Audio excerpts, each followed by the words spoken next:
you got to know that there's 6, sections, actually more than that, but 6 sort of homework assignments that you've got going on. You've got 17.1, 17.2, where we just talk about the graphs. And guys, as I'm going over the sort of the highlights here, if you don't already have a piece of paper or something to write with, definitely grab that and be ready to take down some good notes. We also have 17.3, 17.4, we're just going to do some more graphing. 18.1, we start talking about the slope, so we start talking about details of the line. 18.2, 18.3, we start talking about the equation itself and start breaking it down to its different parts. 18.4, 18.6, we're going to write equations of lines, just giving random information. And then 20.1 and 20.2, we are going to solve systems of linear equations. Okay? So let's start with the basics. So let's start 17.1, 17.2, and this is simply the rectangular coordinate system. So what we have here is obviously just what you would probably call a graph, right? The technical name for it is the Cartesian plane. Okay, and by this point in your math career, I know you've learned this, but at this point in your math career, you know that the horizontal line is the x, the vertical line is the y. Okay, so you have an x and then a y. And when you put those together, you create an ordered pair. So when you attach an x value and a y value together, you have created an ordered pair. And an ordered pair is simply a key to a specific location on the graph, on the Cartesian plane. Okay? It is giving you directions. So almost like a map would. I mean, some of you are maybe only know GPS, right? And then I'm sure there's a good population of you that know and remember maps. And that's just like an ordered pair. If you remember a map, I think along the bottom, I don't know, maybe it had letters, and along this side it had numbers, and you could sort of reference a certain spot on the map to someone. And that's sort of like the x and the y coordinate, okay? The beginning of this map or this graph here is the origin. It's the beginning of things. And that contains no direction, right? Go 0x and 0y. Don't go anywhere. This is where you start. Okay, so that's the origin of things. The x value is simply telling you to go either right or left. If the x value is positive, you are going to go to the right of the origin. If the x value is negative, you are going to go to the left of the origin. The y value then tells you whether or not to go up or down. If it is a positive y value, start heading up. If it is a negative y value, start going down, okay? Now, just to further enhance this, let's talk about the quadrants. So this is sort of broken up into 4 different spaces, as you can see, right? Quadrant 1 starts in the upper right-hand side, and then it starts going counterclockwise. And in quadrant 1, we could logically conclude that any ordered pair, any point located within that little region right there, would have a positive value. Any ordered pair in quadrant 2 would have a negative positive value. Anything in quadrant 3, both values would be negative. And in quadrant 4, you'd have a positive x and a negative y. And that would just be logic, right? If you start at the origin, let's talk about quadrant 4, right? If you start at the origin, to get to quadrant 4, you've got to go to the right and then go down. Well, remember, if you go to the right, that's positive. If you go down, it's negative. So that would stand to reason that you'd have a positive x and a negative y. And this may seem really elementary to a lot of you, but it's where it begins. This is where everything starts. You have to have an understanding of this. You need to know how to graph and just in general, a graph is trying to tell you. Okay, so from here, after we get through the basics, you may have to graph ordered pairs on MyLabs Plus. after we go through these basics here, we start talking about, all right, well, let's come up with some ordered pairs given a equation, okay? And that's what's going to lead me into my next example. So let's take a look.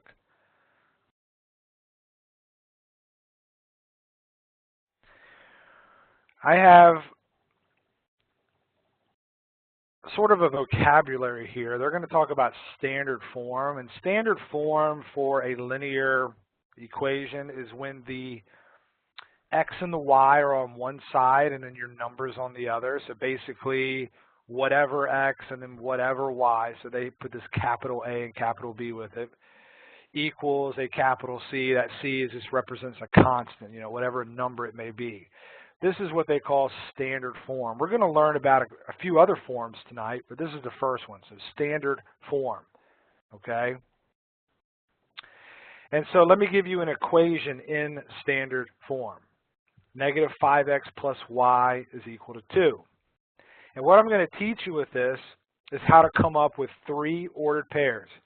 See, what you need to understand is that equation right there actually represents a line, okay?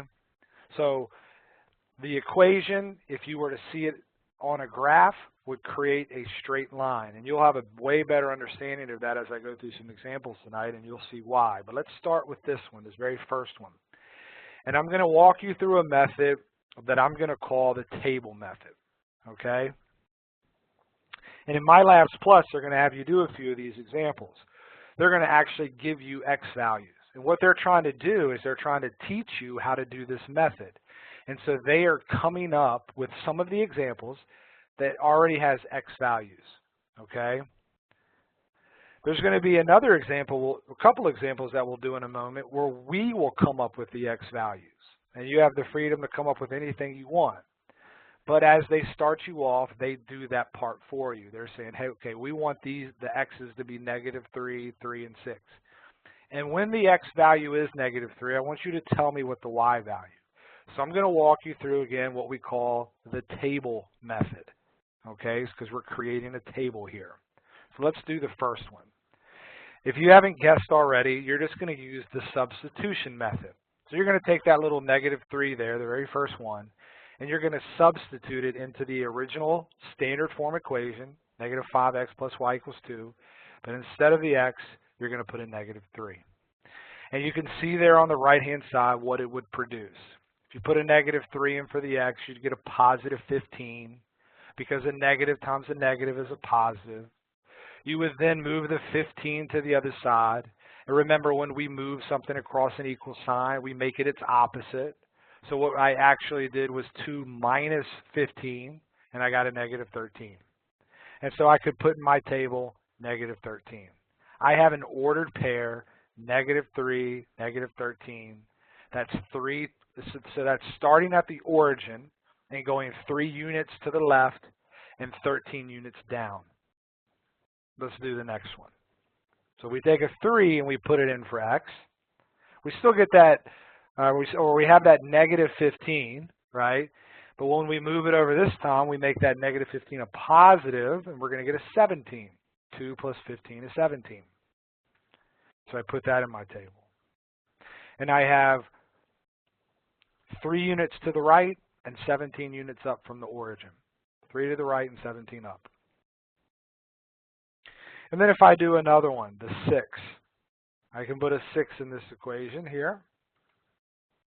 And I would get -30. I move the -30 over, I get 32. Okay? I can put that in my table. That would be 6 units to the right and 32 units up. Now, I will tell you that in MyLabs Plus, their graphs are very limited. This would definitely not be an example that they would expect you to graph those specific ordered pairs. Their graph is not going to go to 32. It probably doesn't even go to 17 or -13. Most of the time, it's probably like a 10 by 10, okay, graph. And there will be examples, which we're going to do in a moment, where you really have to think and make sure you are coming up with values that stay within the parameters of the graph. Now, granted, if you pick a number it may be correct, but if it doesn't fit the graph they've provided, you got to pick another one. So some of these problems you definitely want to give some thought to.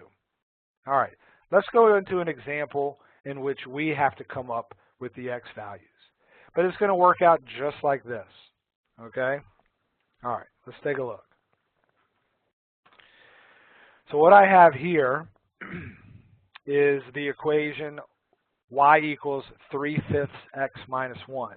Now, this is not in the standard form as the first one that we did, right? Because the x and the y are not on the same side. The -1 is not by itself.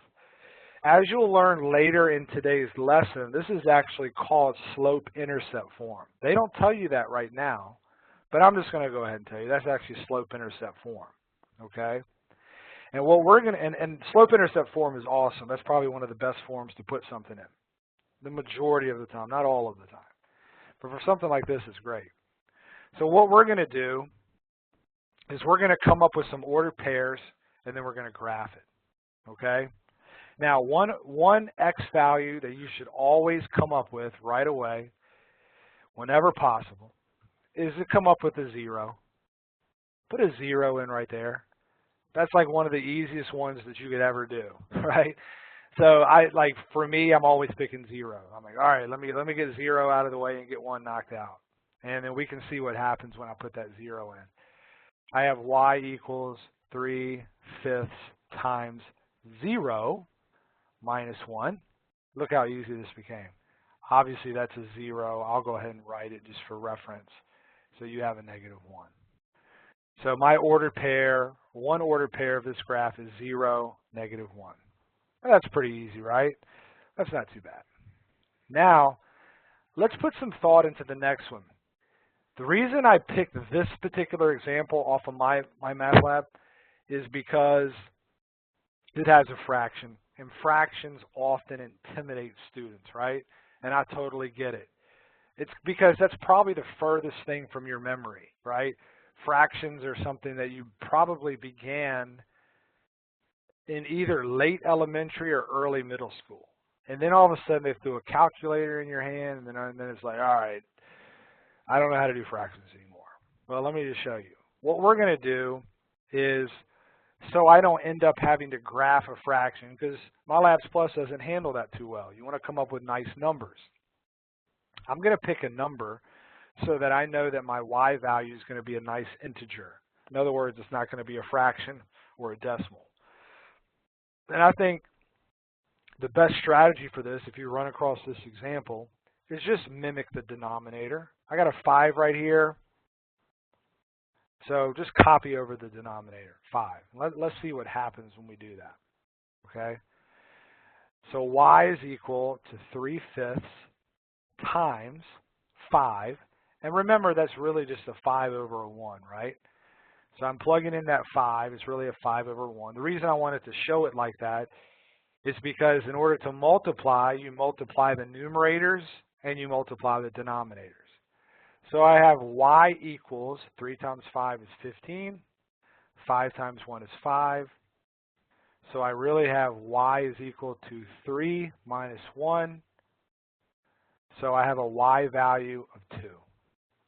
So I know I have an ordered pair of 5, 2. Okay? I'm going to explain that a little bit differently when I pick the next one. That's really what's happening. I'll show you a little bit of a shortcut to it here on the next one. I still want to pick the denominator, except I'm going to pick the opposite of it. So I'm going to pick a -5. So whenever you get a fraction problem like this and you have to create a table of values to graph, use the denominator. That's my little tip for you tonight. Use the denominator. That way you don't have any fractions to work with. Okay? So we got this 3/5. This time I'm going to multiply it by a -5 over a 1. And I'm still subtracting 1. Watch what happens here. I don't feel like writing out -15/5 to ultimately write down a -3. What I'm going to show you is that the 5s technically cancel each other out, right? -5 divided by the 5 down here, that's technically a -1. So you could technically just go ahead and jump to oh, y is equal to negative 3 minus 1, so y is equal to negative 4. Okay? Negative 4 right there. So I've got my 3 ordered pairs. Now, if you get a problem in MyLabs Plus that simply asks you to graph, and maybe it doesn't say to use the table method, you only need 2 points to graph a line, right? Any 2 points are going to create a line. So if you get an example where you don't have to show 3 ordered pairs, I would encourage you to try to come up with 3 ordered pairs using the table method. Simply because putting 2 points down on the graph, okay, you're going to get a line, and it's going to be like, oh, look, I did a good job. Here's my line. Well, that third point is going to validate that it's actually a line, and it's not zigzagging, right? You get my point there? Like, let me show you. So let's graph the 0, 1. Okay, 0, 1 means I don't go anywhere up or left or right, but I'm going to go 1 down. All right, so there it is. I got one ordered pair right there. 5, 2 tells me to go 5 to the right, and it tells me to go 2 up. Okay, so obviously I could connect these and I've got a line.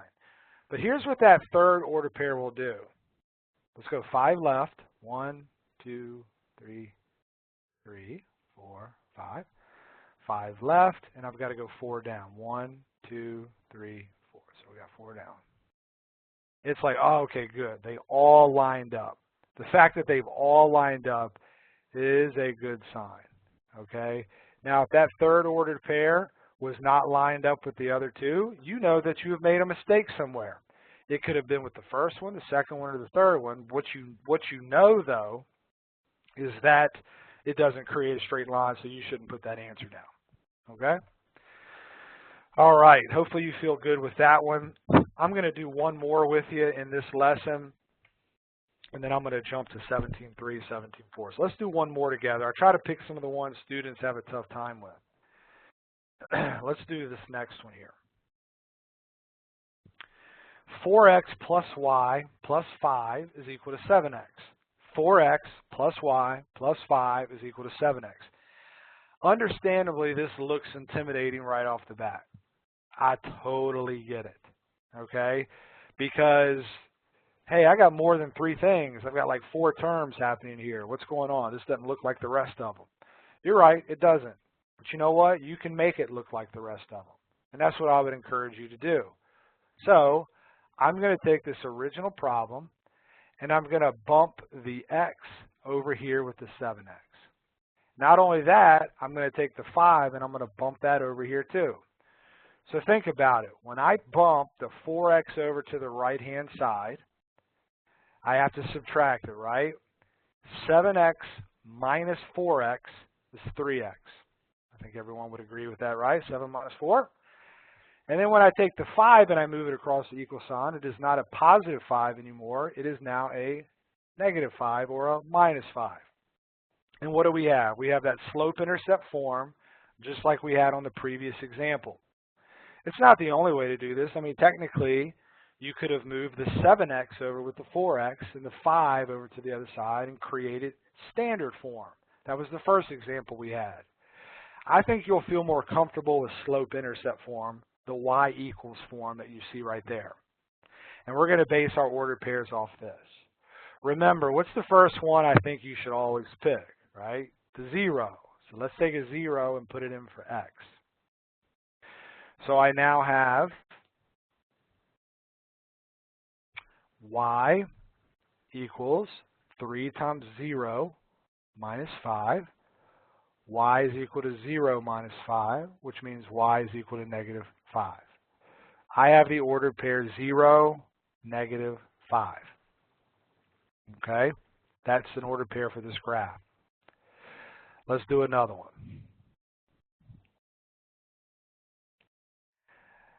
And really, I mean, guys, I'm just picking numbers out of thin air. I didn't even pre-plan what to pick next. I don't know, let's do a positive 2. That gives some decent separation from the 0. If I picked a 1, I mean, the order pairs would be potentially really close to each other, right? I'm going to pick a 2 and see what happens. 2 isn't that bad to deal with. So let's go y equals 3 times 2 minus 5. y equals 6 minus 5, which means y is equal to 1. Okay?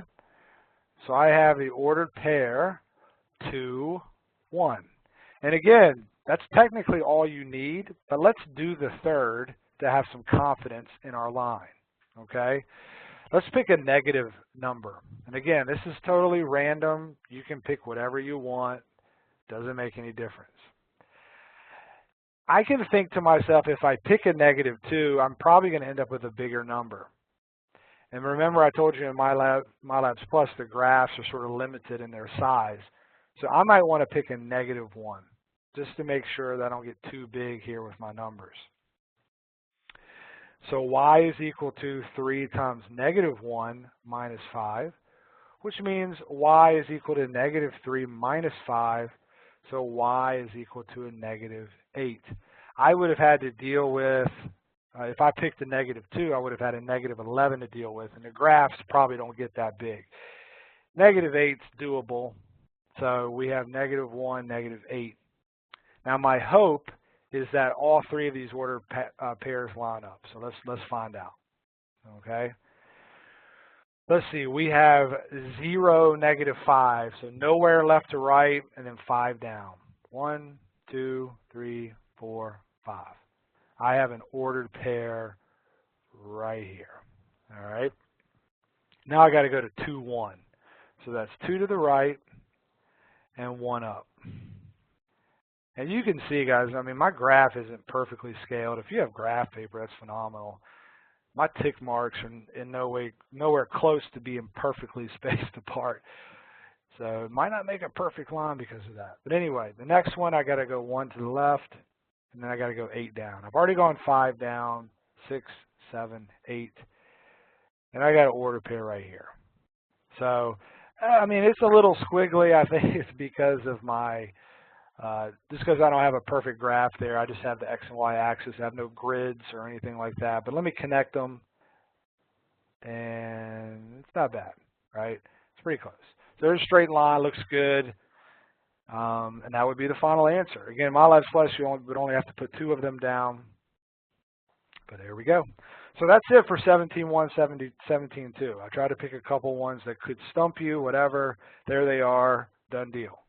Okay? So you went over the graphs, you went over how to do the table method, you went over how to actually graph order pairs on a graph, on a Cartesian plane, and you should feel pretty good. All right, well, let's move along to 17.3, 17.4. What we're going to do now is we're going to graph more linear equations, okay? So what they talk about in this lesson is X and Y intercepts. And the name sort of says it all, right? The x-intercept is where the line or the linear graph is going to cross the x-axis. The y-intercept is where the graph is going to cross the y-axis. What I want you to be thinking about here as you're getting these notes down is it possible to not have an x-intercept? Is it possible to not have a y-intercept? I want you to think about that as we're moving along here. So let's talk about x-intercept and y-intercept, right? X-intercept, according to this graph right here, would be located right here. That's where the graph crosses the x-axis. Y-intercept, right there. That's where the graph crosses the y-axis, okay? If you were to see the ordered pair of an x-intercept, they do have a characteristic to it. The characteristic is they have to have a 0 in the y value. So anytime you see some kind of a number other than 0, comma 0, you are looking at an x-intercept ordered pair. That's the characteristic. If we have a y-intercept, you're guaranteed you're going to see a 0 in the x spot and then some kind of a number other than 0 in the y spot. All right? That's a pure indication that, hey, that's a y-intercept. That's what their ordered pairs look like. Okay? Now, I told you to think about, is it possible to have a line that doesn't have an x or y intercept? And of course there is, right? If I put the line perfectly horizontal, I would create this kind of a scenario. And this kind of scenario is void of an x-intercept, okay? Because the line that I have there in green is actually parallel to the x-axis. This is never going to touch. And for instance, this line right here, let's just assume it is a y equals -2. Okay? And I see this missed all the time in my Labs Plus. All the time. I'll go to look at a test, try to find some partial credit. I'll see this question pop up. And students are doing it wrong. You're here tonight. You're going to be the students that don't do it wrong. You're going to remember. Okay? So I want you to think about this. It can be confusing. If you have a horizontal line looks exactly like the x-axis, right? So it would be natural for you to think, oh, then it's x equals something. No, it is the opposite of what you're thinking. It is y equals something. Let's see the counterexample to this. If I draw a perfectly vertical line, you're thinking to yourself, oh, it's just like the y-axis. It's just parallel to it, whatever. It's got to be y equals something. No, it's x equals something. Let's just assume this one's x equals 3, okay? In other words, it's going to be x equals some kind of number. You don't have any y value. That's what it would look like, okay? So I don't want you to miss that. If they say graph y equals -2, you're going to draw a horizontal line, not a vertical line. If they say graph x equals 3, you're going to draw a perfectly vertical line, not a horizontal line, okay? Try to remember that. Again, it seems sort of opposite of what your brain probably naturally wants to think about it, okay? All right. Let's move along and get to some examples that are going to be contained within these two sections right here, okay? All right, first problem. Let's graph 2x plus 3y equals -6. Now, here's the thing. We know how to graph this using the table method. That's in standard form. I've already done an example for you in standard form. You know to pick just 3 random values, maybe for the x, plug it in, see what you get for the y, right? That's what we could do here. But you know what? My directions are telling me that I have to graph it using the intercepts. And this is another commonly missed problem in MyLabs Plus. Again, I'll go to look at a test, and I will see that students did graph the line perfectly correct, but guess what they didn't do? They didn't use the intercepts. If you don't follow the directions, if we don't read carefully, which I'm guilty of that myself, if we don't read carefully, even though we are graphing the right line, we did it the wrong way. And so they're going to count you wrong in the program, okay? So let's jump into this, and let's figure out a way that we could use this standard form to our advantage, okay? So here's standard form, and this is what I want you to pretend, okay? Let me backtrack for a second.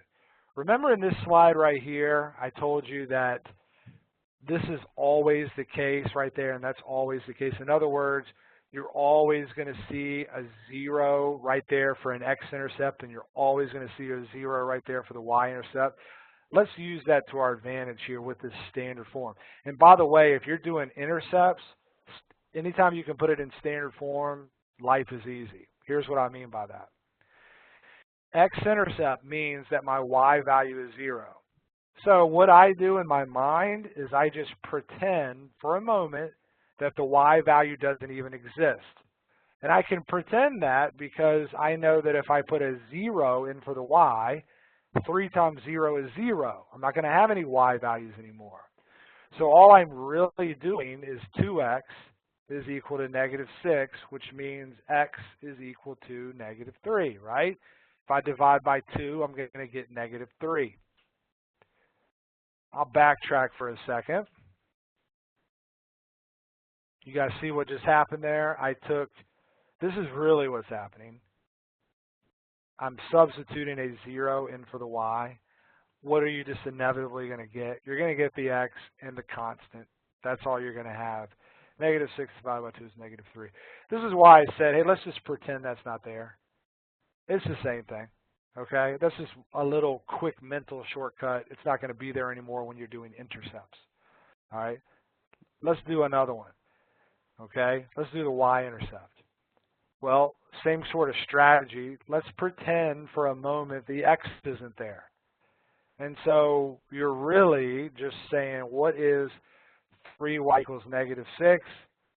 Oh, it's negative 2. Okay? Why? Because you put a 0 in for x and you solved. So those are my ordered pairs. Let me graph them. I have an x-intercept of negative 3. That means my graph is going to travel directly through this spot right there. I then have a y-intercept of negative 2. That means my graph is going to travel through this location.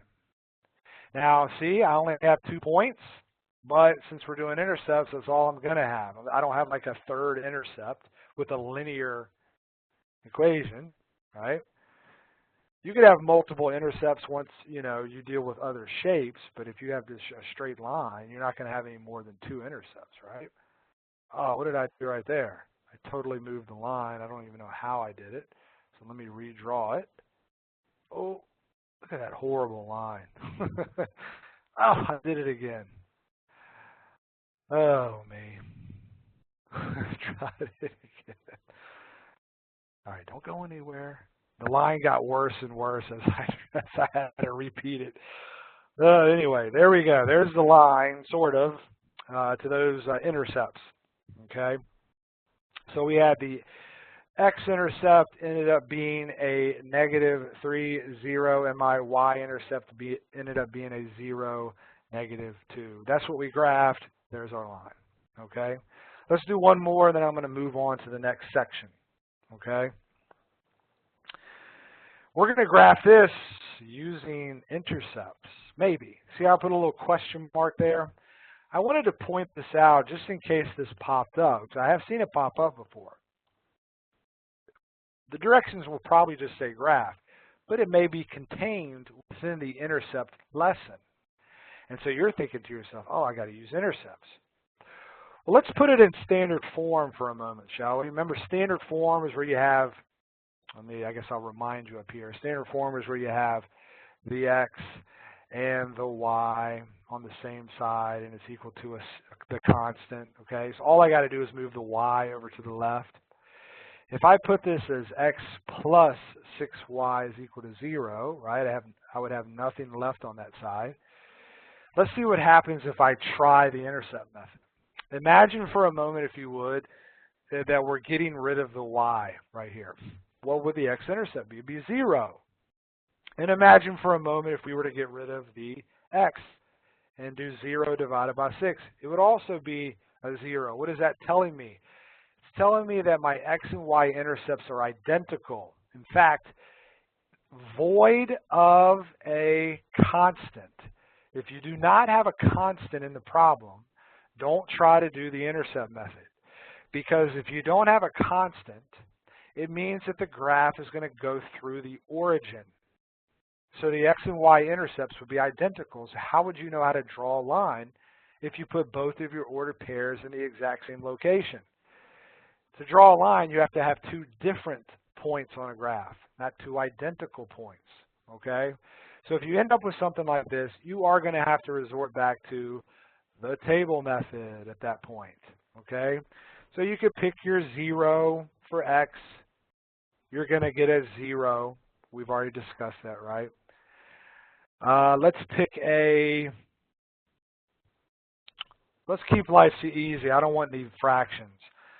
Let's pick a positive 6. So 6 plus 6y is equal to 0. 6y is equal to negative 6, which means y is equal to negative 1. So negative 1, and then let's pick negative 6. Negative 6 plus 6y is equal to 0, which means 6y is equal to 6, which means y is equal to positive 1. So those are your 3 ordered pairs. I mean, we could graph them. They're going to line up. I got my origin. I have my 6, negative 1, 1, 2, 3, 4, 5, 6, 6, negative 1, and I've got my negative 6, 1. 1, 2, 3, 4, 5, 6, positive 1. There it is. Let's see if I can redeem myself. I don't know. I'm not feeling too good here about drawing this line. I'm going to try really hard, though. Hey, it's a whole lot better than the other one, and it didn't move on me. There we go. So there we have a line.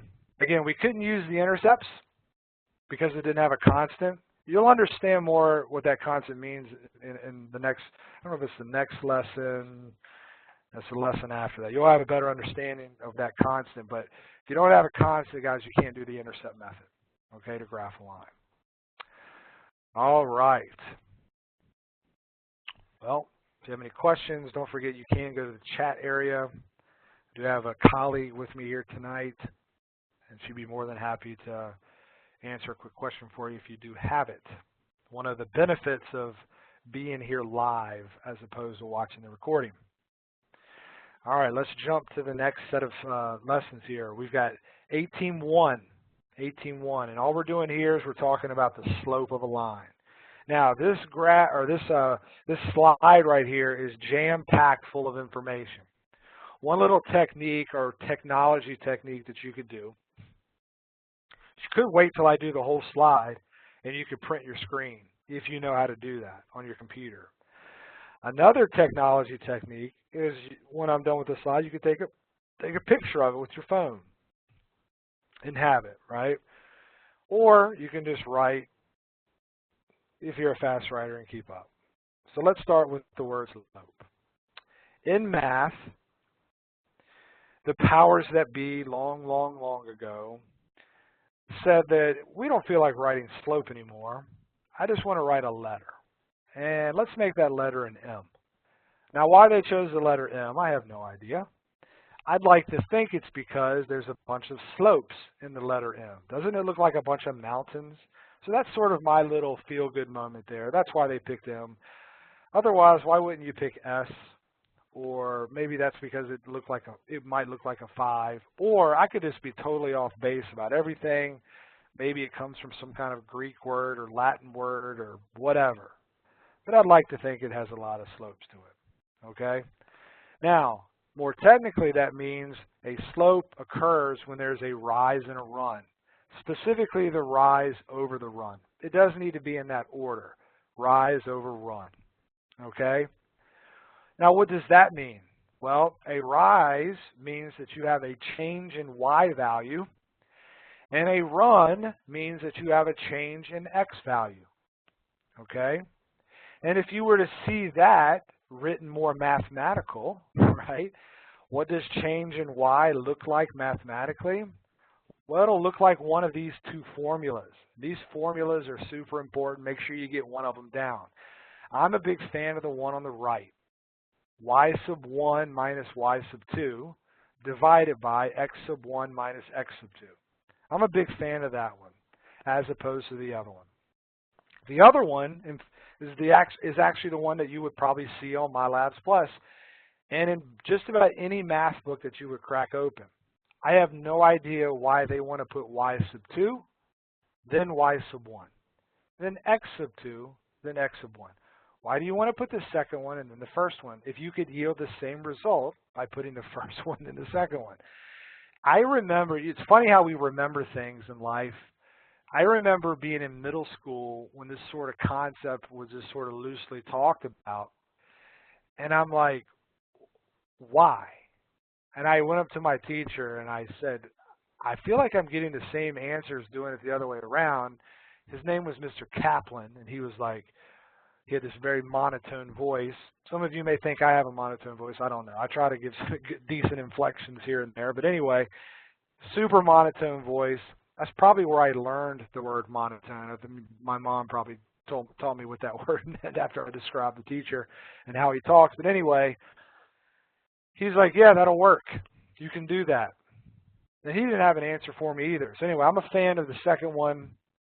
But for all purposes, I'll probably practice the first one tonight just because that's what they give you in MyLabs Plus.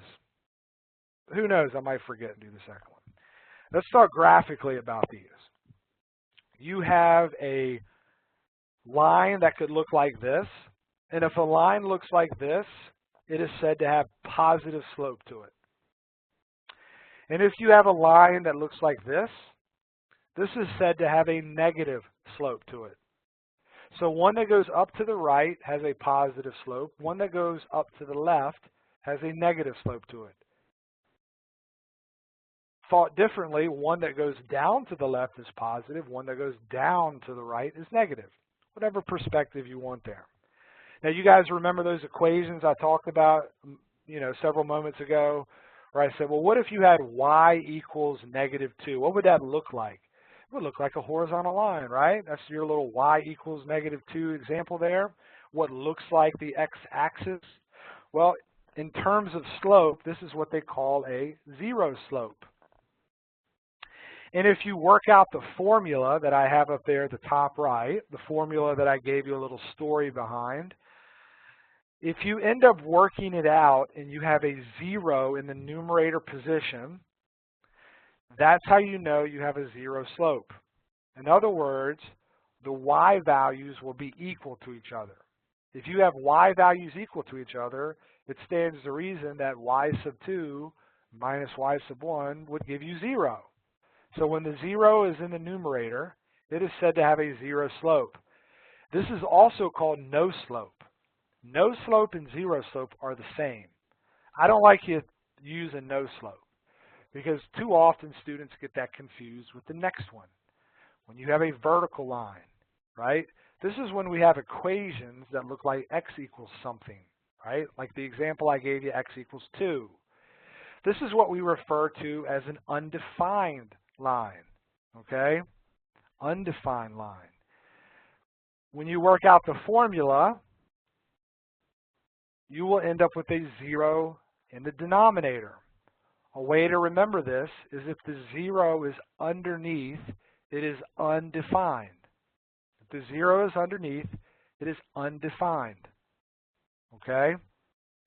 What happens here is that you've been given a problem where the x's are equal, which would stand to reason that x⁻1 minus x⁻2 is 0. So when the 0 is underneath, it is undefined. Try to remember that your contractor, whoever built your house or apartment or whatever dwelling you're in, their goal was to have zero slope on your flooring, right? You wanted to walk on zero slope. You want a table with zero slope. You do not want a bathtub with zero slope or a shower with zero slope. You want that to be positive or negative because you want the water to run out perfectly. But anyway, and your walls have the goal of being undefined. They want to be perfectly straight up and down. Okay? All right, well, let's move on and do a couple of examples and then move on to the next. All right? Let's start with this. Let's find the slope given these two ordered pairs. So I've given you the actual ordered pairs, -3, -6, -6, 6. Here they are. We're going to find the slope, okay? So let's do that, shall we? Let's go for the formula, all right? The formula says to take, and again, I'll practice the first one, even though I'm not a big fan of it. The second y and subtract the first y. In fact, if you're following along right now, why don't you do a little experiment and do the second formula that I gave you? I guarantee that we're going to come up with the same answer. We're going to have the same answer together, okay? So I'm going to do the one given to you. You listening or watching are going to do the second one. You're going to do the y1 minus y2 divided by x1 minus x2. We're going to get the same thing. So here we go. What you need to understand is that this first number here, in the first order pair given, is the x⁻1. It's the first x. That would stand to reason that this one right here is the second x given to us, right? This right here is the first y given to us, and this is the second y given to us. So let's use that as our key to plug it into the formula. All right? All right, my formula says 6, so y⁻2 is a 6, minus y⁻1 is a -6. x⁻2 is -6 minus x⁻1 is a -3. So let's do the math here. 6 minus -6. Try to remember, I've got a double negative happening right there. If I look down below, I've got a double negative there too. Minus a negative, double negative. So I have 6 plus 6 is 12. Negative 6 plus 3 is negative 3. 12 divided by negative 3, because your answer does need to be in simplest form, is going to give me a slope of negative 4. Now, if you did that other formula like I asked, you would also have negative 4. And you tell me which one's easier to think about. I think it's easier to think of the first minus the second, but whatever. Let's take a look at the graph real quick. Negative 3, negative 6 would be 3 to the left and 6 down. We got something right there. Negative 6, 6 would be 1, 2, 3, 4, 5, 6. 1, 2, 3, 4, 5, 6 would be right here. So what they are claiming, or what we're claiming, is that this line right here is, or does, have a slope of negative 4. Now, it's hard for me to prove that using rise over run, but I'll do that on the next example. But if I had grids here, I could count up 4 and then left 1. I count up 4 and left 1. I could count up 4 again and go left 1. Again, I'm not drawing perfectly to scale, but you guys get the point. I could go up 1, 2, 3, 4 and go right 1. I'm supposed to be hitting right on the graph. And I could keep going and going, right? And then use common sense as well. What does that line look like? It looks like a negative slope. Your answer better have a negative in it. Your numerical answer better have a negative in it, right? If the line looks negative, your numerical answer better be negative. If the line looks positive, your numerical answer better be positive. Just like if the line looks like 0 slope, you better put a 0 down. If it looks perfectly straight up and down, you put undefined down. All right, let's do the next example. Here we're finding the slope, but they don't give us any ordered pairs. Now, granted, I could come up with ordered pairs if I wanted to and use the formula, or I could just do rise over run. In order to do rise over run, I need to find locations along this line that go perfectly through the corner of a unit. Like I'm talking like right here. You see how that perfectly goes to the corner? And if I keep going up, I perfectly go through the corner right there. Again, if I keep going up, I perfectly go through the corner right there. I technically have 3 locations that I could get the slope from. I could use 2 of those 3 ordered pairs, or again, I could use the technique of rise over run. Now, keep in mind, common sense. What kind of slope does that look like? It is a positive looking slope, right? So no matter how I count, I better have a positive answer at the end. So let's count, and it's better to count 2 that are closest together. So I either want to go from the bottom left one to the origin, or I want to go from the origin to the top right one. Let's just go from the origin to the top right. So starting at the origin, let's count up. 1, 2, 3, 4. So that's the rise. I rised 4 units, or I rose 4 units, right?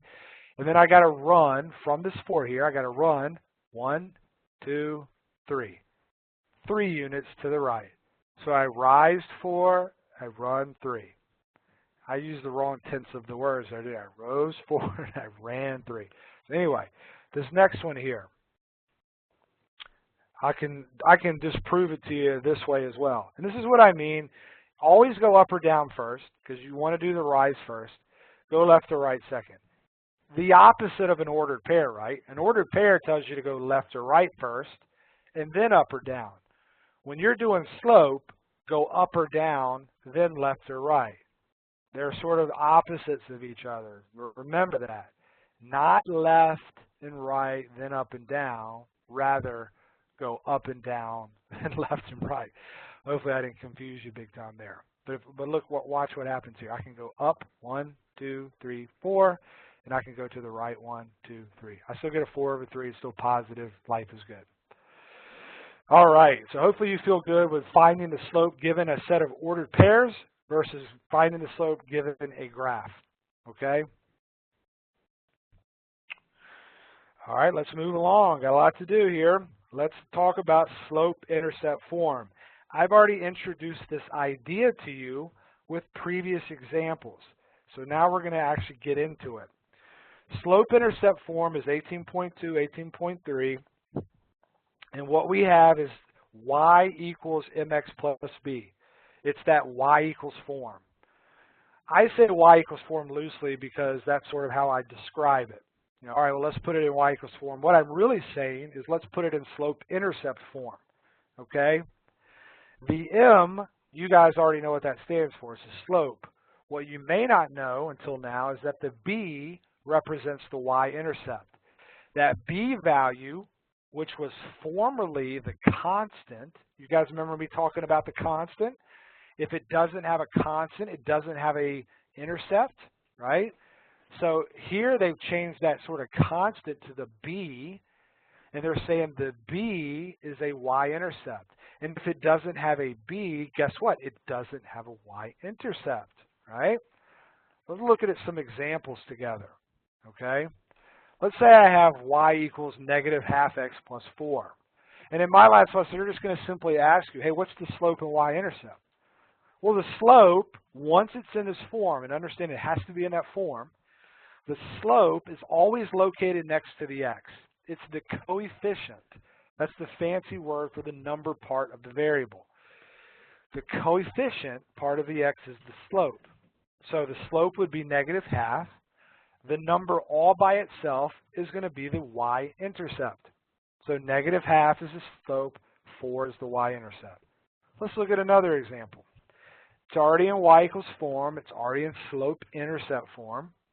And they're going to ask the same exact questions. What is the slope and what is the y-intercept?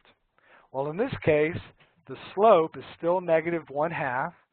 But since I do not have a visible number for b, then I'm going to have to say that the y-intercept is 0. If there isn't one there, in math, when there's the null of something, right, you have a 0.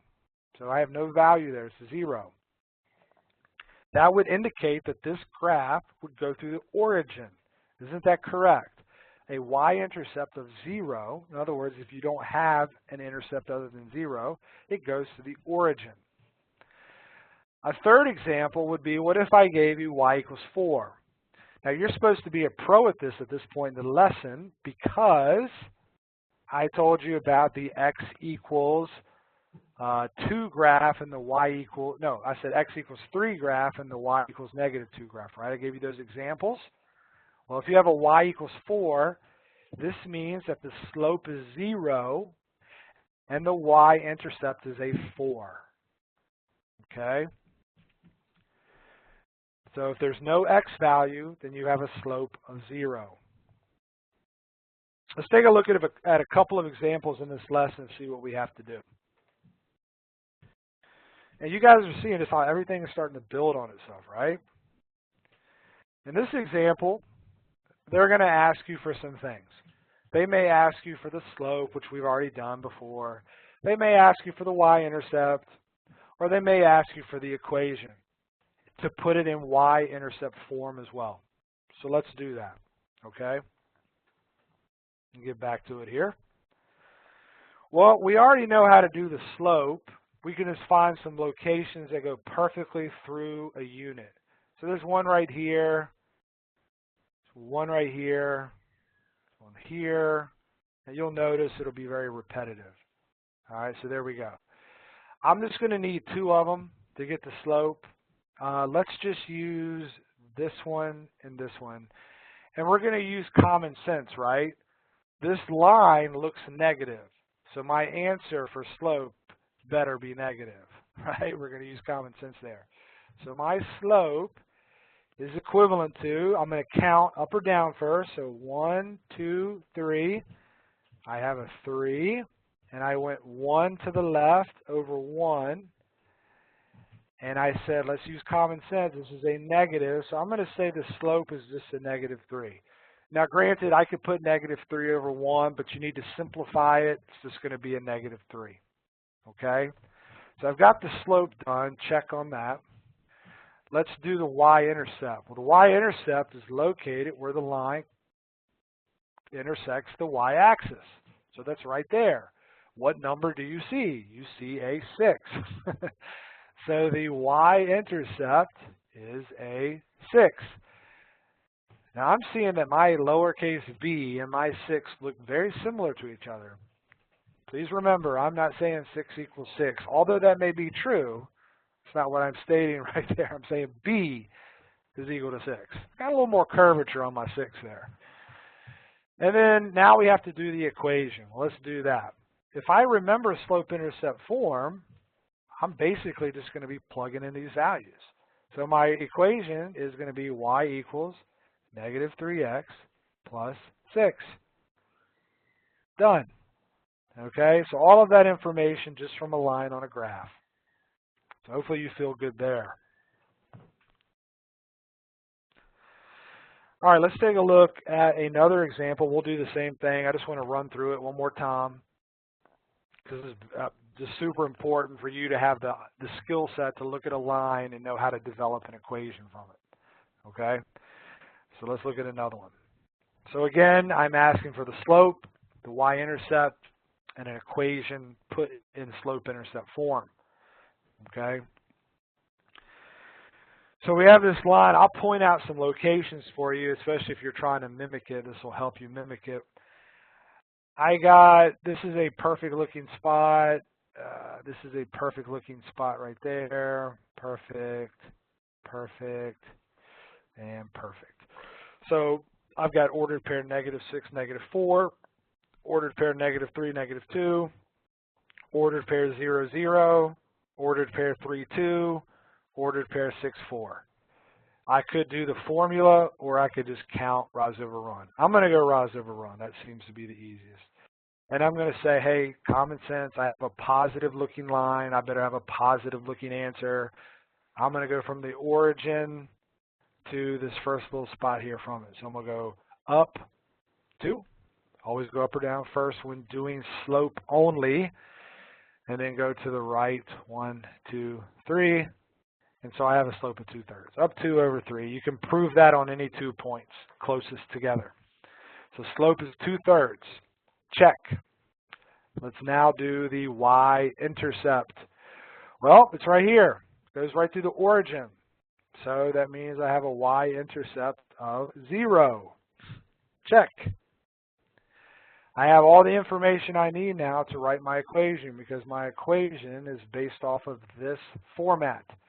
So y is equal to 2/3 x. Do not put +0. You'll probably get counted wrong for that. Leave it alone. If the y-intercept is 0, don't put +0. Of course it's +0. It's an assumed number. Okay. And you got to see how I don't have a c value or a b value, proving that I don't have an x or y intercept other than the origin. Okay? All right. Hopefully you guys feel pretty comfortable there. Let's move along to 18.4 and 18.6.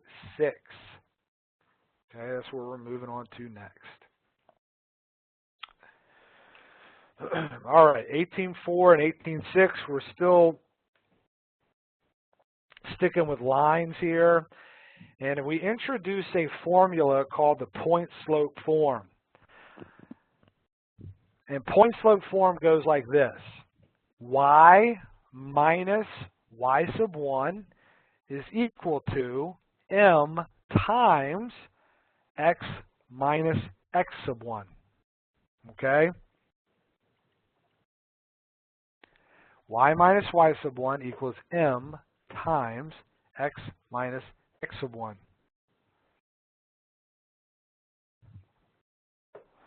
All right.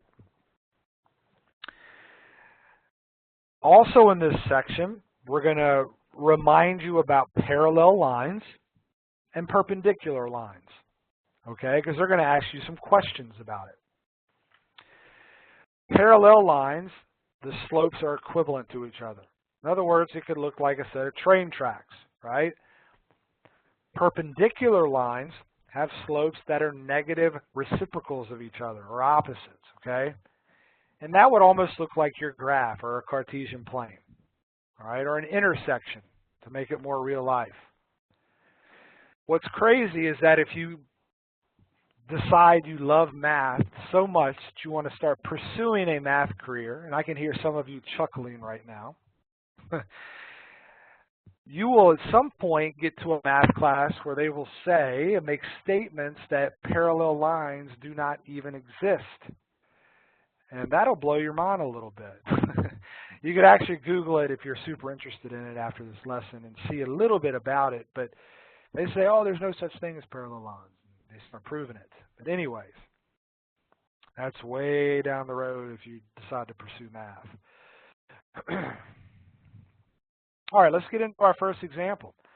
And we're going to start off by simply learning how to write an equation given ordered pairs using the point-slope form. Okay? So let's go ahead and get into it. Find the equation given -6, 0, and 0, 5. And what we're going to do is we're going to use the point-slope form to do this. I'm in no way, shape, or form saying that that is the only way to do this. I'm just saying that is the directions given tonight in MyLabs Plus. Okay? All right, so let's go ahead and do this. Oops, that's not what I want. There we go. So first off, in order to do the point-slope form, I need to know the slope. Right? That would make sense. So let's do the slope. I'm going to use that second formula just to flip the script a little bit. I'm going to take the first y, and I'm going to subtract the second y. And then I'm going to take the first x, and I'm going to subtract the second x. That gives me a -5 over a -6, okay, which is equal to a +5, 6. So I know my slope is a 5/6, okay, 5/6. So I'm going to remember my point slope form, which is y minus y sub 1 is equal to m times x minus x sub 1. And I'm going to start putting this information into this formula here, okay? So let's go ahead and do that. Now, you may be asking yourself, all right, well, which point do I pick, or do I put both points in there? Because I do see two y's and I see two x's. No, you're only going to plug in where you see the x sub 1 and the y sub 1, okay? Let's take a look here. You could pick any ordered pair that you want. You could pick the -6, 0, or you could pick the 0, 5. It doesn't make any bit of difference. I do not want you stressing out about this, okay? Just for argument's sake, I'm going to pick the first one. And if you want to pick, I'm going to pick the first one, and I want you to do the second one. So I highlighted here the second one. I'm going to do the first one. Why don't you do the second one? I guarantee if you do it correctly, you're going to end up with the same result I'm going to get with doing the first one. Okay? So here's the first one. Y minus 0 is equal to 5/6 times x minus -6, which we know is a +6. Y is equal to 5/6 x, and then I have to do 5/6 times 6. Let me remind you how to do that. Where should I go? I'll go right here. 5/6 times 6, or 6 over 1, is really just a 30 over 6, right? Which is going to give you a 5. So 5/6 x plus 5. That's the equation. So we're done. Equation that contains the points -6, 0, and 0, 5 is y equals 5/6 x plus 5.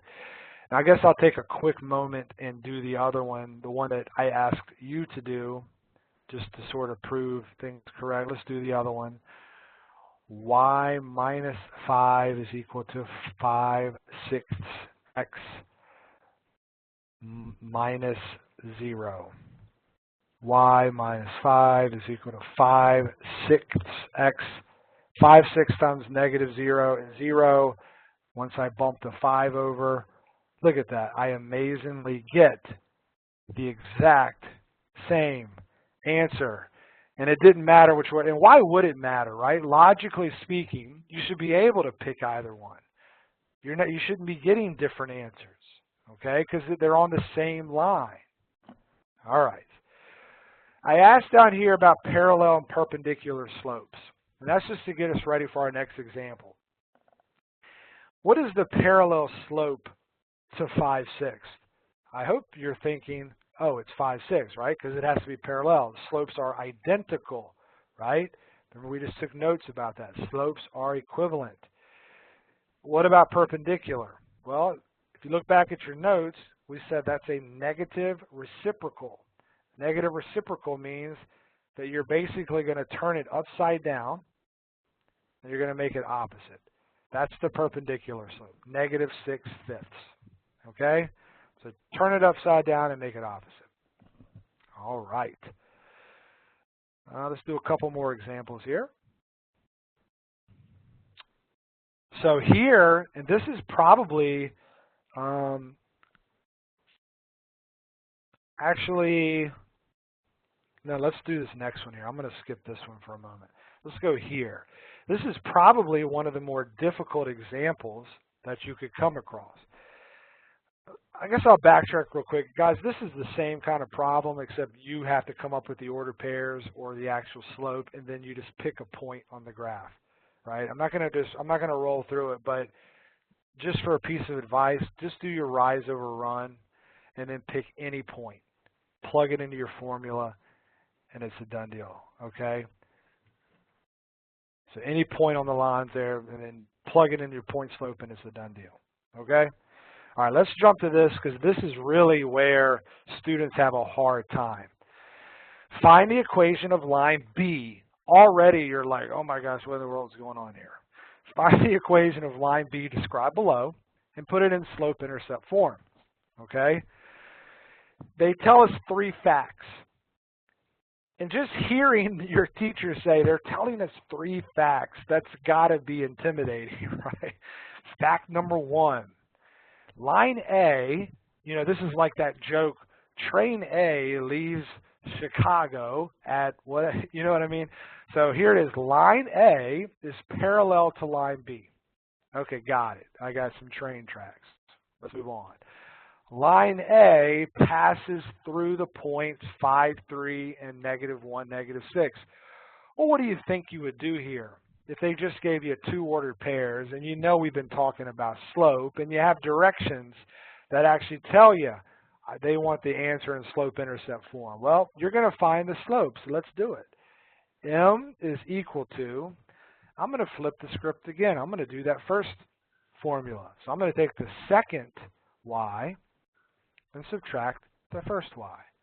And then I'll take the second x and subtract the first x. So I have -6 minus 3, -1 minus 5. And that would give me a -9 over a -6, which is a positive 3/2. It needs to be in reduced simplest form, right? 3/2. So I know my slope is 3/2. And since it's parallel, I know I'm going to use 3/2 in this problem everywhere, okay? So line A goes to those points. I now know what the slope is of line A. It's telling me that line B passes through -7. And ultimately, I have to find the equation for line B, right? And then put it in that slope-intercept form. So let's just take 3/2, and let's take the ordered pair for line B and put it into our point-slope form. It's not the only way to do it, but hey, we just practiced it. We can practice it again using different information. So I'm going to now say y minus -7 is equal to 3/2 x minus 9. Okay? Y plus 7, right, double negative, is equal to 3/2 x. And if you don't remember fractions, let me go off to the side again. 3/2 times -9 over 1 is going to give me numerator times numerator is negative 27, denominator times denominator is 2. It's like, oh, look at this ugly fraction here, minus 27 halves. I now have to subtract 7 to get it to both sides. Why do I have to do that? Because it has to be in slope-intercept form, which means y equals form, which means I got to get to 7 to the other side. So let's practice this on the side. Negative 27 halves minus 7, or 7 over 1. In order to subtract fractions, you have to have common denominators. So let's make the 7 over 1 have a denominator of 2. In order to do that, multiply the numerator and denominator by 2. So I have negative 27 halves minus 14 halves, right? Just multiply by 2, top and bottom. All right. Hopefully everyone's with me. Now that I have common denominators, I can put my numerators together. Negative 27 minus 14, and I'll just come over here, back to the equation. Y is equal to 3 halves x minus 41 halves. I'd almost guarantee if you were doing this by yourself, you would think that you screwed it up. There's no way my math labs is going to give me a negative 41 halves. I could sort of buy the 3 halves. Like, I feel okay about that, a rise of 3 and a run of 2. That seems sort of normal, but 41 halves doesn't. Well, you know what? Look, double check your math, but it's not uncommon. What is 41 halves? Well, it's like a 20.5. That seems okay, right? Don't worry about the fractions. Just be confident in your math, okay? This next example takes the same exact information that we just came up with, except the directions say perpendicular. So I'm not going to solve for the slope again, simply because I already know what it is. It's a 3 halves. But I'm just going to do this part here on the right where I went to point slope. I'm going to do it a little differently because it's perpendicular. Okay? So here's the same information, but again, your guys, this is the only thing that has changed. Instead of parallel, it's perpendicular. So what did we say? We said the slope was 3 halves. So we have a slope of 3 halves, and we have to have line B be perpendicular. So line B has to be perpendicular in slope-intercept form. So y minus y sub 1 is equal to m times x minus x sub 1. In order to create a perpendicular slope for line B, because remember it's line A that has the slope of 3 halves. Line B will have the slope of turning it upside down and making it opposite. So I now have, and again I'm going to use this ordered pair right here, y minus negative 7, which we know is plus 7. M is now, negative 2/3 times x minus 9. So y plus 7 is equal to negative 2/3 x. And again, I will remind you how to do this. Negative 2/3 times negative 9 over 1. That's negative 18 over 3. And if we reduce that, hallelujah, we get a negative 6. So we have no more fractions. And I don't know why I said negative 6. It should be a positive 6. Caught myself there. Just in the nick of time. Remember, math is that subject of perfection. And if I would have left that at negative 6, I would have just ruined the problem. Okay? Would have just ruined the problem. So we're going to say plus 6.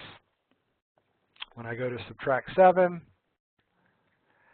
I get y is equal to negative 2/3 x minus 1. So that is the line that is perpendicular to the other equation. Okay? All right. Getting very, very close to the end. I appreciate you guys hanging out. I have seen the numbers start to drop. We had, mid-20s starting to drop, probably because I've gone past an hour, and I apologize. Number one feedback is, hey, Mr. Dudley, you go too fast. I'm trying to correct that. But I've got to get through this information, right? Yeah, I got to squeeze it in, doing the best I can here. All right, let's move along. So if you want me to slow down, it just means we're going to be here a little longer. All right, last section. I only have one example, and then we're going to be done. 20.1 and 20.2, this is called systems of linear equations. So we're going to use the graphing method to solve a system of equations. As you progress in the course, you will learn other methods, okay? But for now, you are simply going to do the graphing method. Now, a system of equations means that you have two lines. Well, sometimes there's more than two, but for all purposes of Math 110, it's two lines on the same exact graph. You have to put them on the same graph, not separate graphs. And if you think about the relationship that two lines could have, well, they could intersect each other, right? That's a common scenario. And if they intersect each other, they're going to have one solution. And the specific ordered pair where those lines intersect is the actual answer.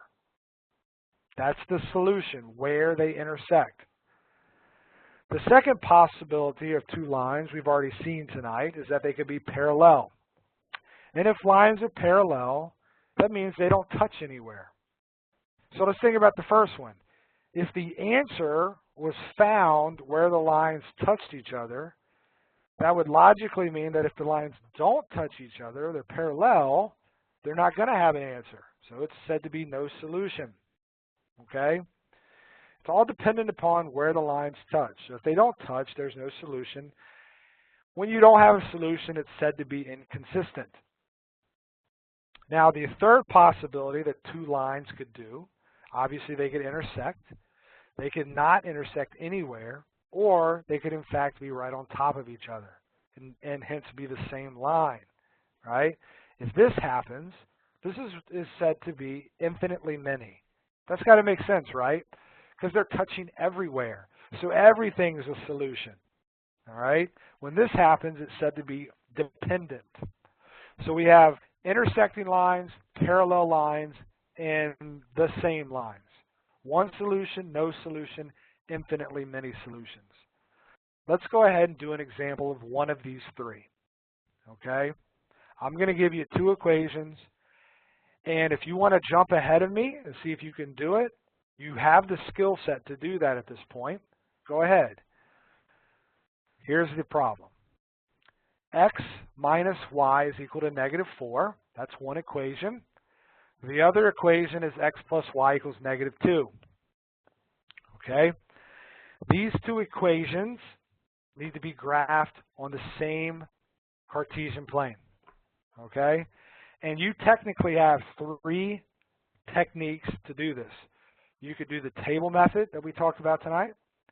You could actually do the intercept method that we talked about tonight. Or you could do the slope-intercept method. Just for sake of time, I'm going to do both of these with the slope-intercept method. But if you're working ahead of me, feel free to do whatever method you choose. Slope-intercept method is nice because I just put them in y equals form. So let me take my first one.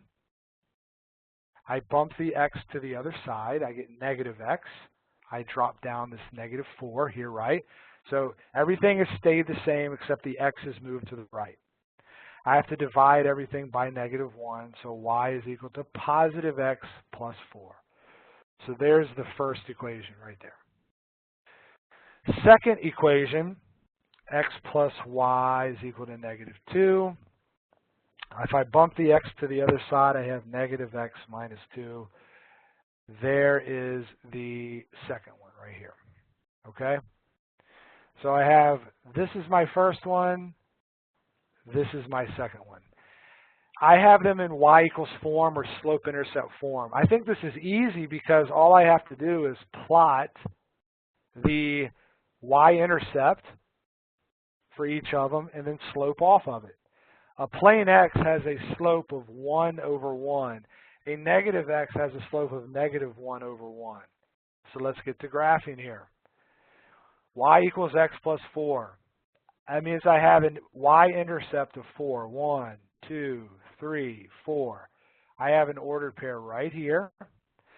and 1 over 1. That's positive. This line better look positive when I'm done with it, right? 1 over 1, up 1 to the right 1. If I felt like it, I could have went down 1 to the left 1. And here's this line. Okay? So there's my first line right there. All right, let's do the second one. It has a y-intercept of -2, which is right there. And it has a slope of -1, 1. That means I go up 1 to the left 1. Or I could have gone down 1 to the right 1. Whichever, there it is. Let me draw my line here.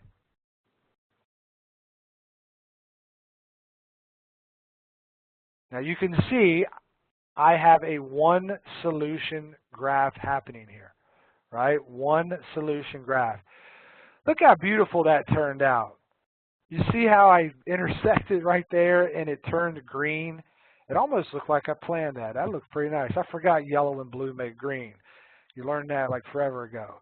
Yellow and blue make green. Look right there at the green section. That's where the solution is found. Now, I don't have a perfectly looking graph, so I'm going to assume it is a 3, 1. It looks like if I continue that over, it would be ordered pair -3, 1, where they intersect. If I take a -3, 1 and plug them into these equations, -3 minus 1 does give me -4. -3 plus 1 does give me -2. That's the answer. It's right there. It's where they intersect, okay? Yellow and blue make green. That worked out nice. All right. Well, that's taking us to the end, guys. Appreciate the troopers sticking it out. Let me just remind you of a few things. We do have additional resources, the watch videos, to help me solve this. I know not all of them have that, but a lot of them do.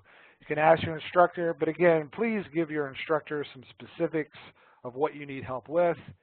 You got one-on-one tutoring through tutor.com, Khan Academy, Purple Math, or just Google, hey, graphing linear equations or graphing systems of equations, and that'll help you out as well.